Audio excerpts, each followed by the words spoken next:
Kamu tahu nggak isu yang lagi diperbincangkan di publik? Yang mana? Oh, yang pengadaan Chromebook. Nah, iya betul.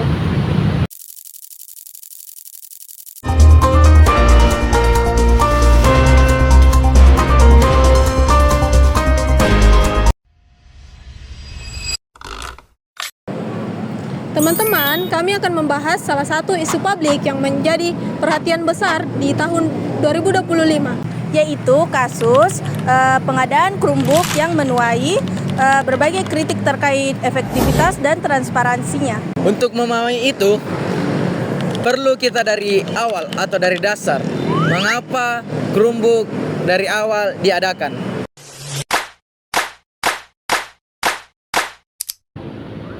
Pertama, mari kita lihat apa yang melatar belakangi program pengadaan Chromebook ini. Program ini sebenarnya dibuat sebagai bagian dari transformasi digital pendidikan, terutama setelah pandemi COVID-19 yang membuat pembelajaran online semakin penting. Pada tahun 2024 sampai 2025, pemerintah mengalokasikan anggaran yang cukup besar untuk pengadaan perangkat Chromebook ini agar sekolah dapat meningkatkan literasi digital. Namun, seiringnya waktu, banyak pihak mulai mempertanyakan apakah anggaran sebesar itu digunakan secara tepat sasaran. Nah, kalau dilihat dari nilai positifnya, lalu kenapa bisa jadi kontroversi? Dan apa sih sebenarnya masalah utamanya?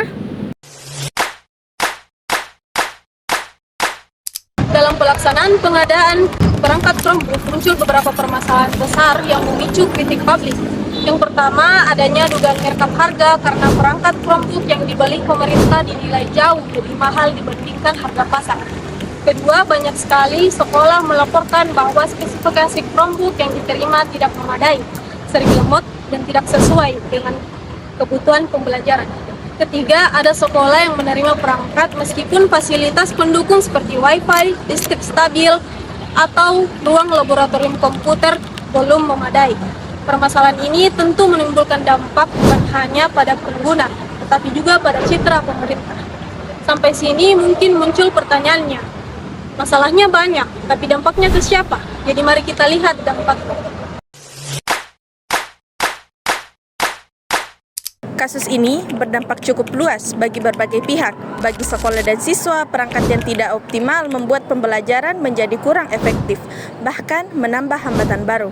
Bagi masyarakat, kepercayaan terhadap kebijakan digitalisasi pendidikan menjadi menurun karena munculnya kontroversi.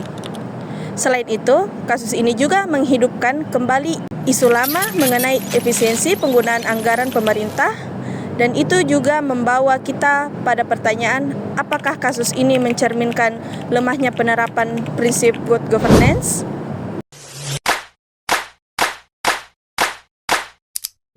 Jika kita analisis menggunakan prinsip good governance, terdapat beberapa poin penting yang bisa kita identifikasi. Yang pertama, ada transparansi, proses dan harga pengadaan dianggap tidak jelas. Yang kedua, akuntabilitas, belum ada pihak yang secara tegas bertanggung jawab atas masalah ini. Yang ketiga, efisiensi dan efektivitas, anggaran besar tidak sepenuhnya menghasilkan output yang sesuai tujuan. Yang keempat, responsiveness, pemerintah dinilai terlambat merespon kritik dan melakukan evaluasi. Analisis ini menunjukkan bahwa meskipun niat kebijakan ini baik, pelaksanaannya kurang matang dan kurang melibatkan pengawasan publik. Kalau begitu, apa yang bisa dipelajari dan diperbaiki dari kasus ini?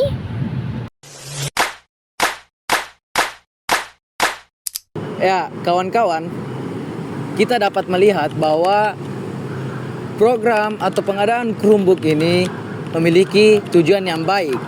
Namun, ketika hanya tujuan yang baik saja itu tidak cukup.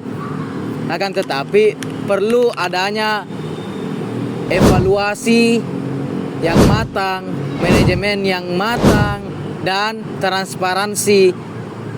Ya, dari kelompok kami itu menawarkan beberapa rekomendasi, yaitu yang pertama, audit dan evaluasi independen. Yang kedua, pengadaan yang berbasis kebutuhan. Yang ketiga, transparansi harga dan vendor. Yang keempat, monitoring penggunaan setelah distribusi. Jadi jika keempat rekomendasi ini sudah diimplementasikan sebagaimana mestinya, maka program yang akan dijalankan lebih menjadi terarah dan menjadi tepat sasaran.